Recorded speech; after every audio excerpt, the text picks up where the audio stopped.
यथा स्वप्ने राम रक्षा विमान हरः तथा लिखितवान प्रातः प्रबुद्धो बुध कौशिकः।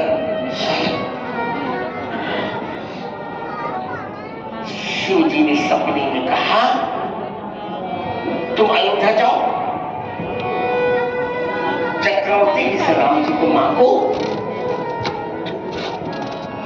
विश्वामित्र का रावण मार डालेगा, हाथ पैर तोड़ देगा, मेरे हाथ पांव तोड़ देगा।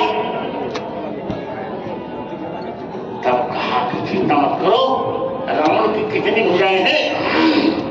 20। तो मैं तुमको 20 मंत्र बता रहा हूं राम जी के।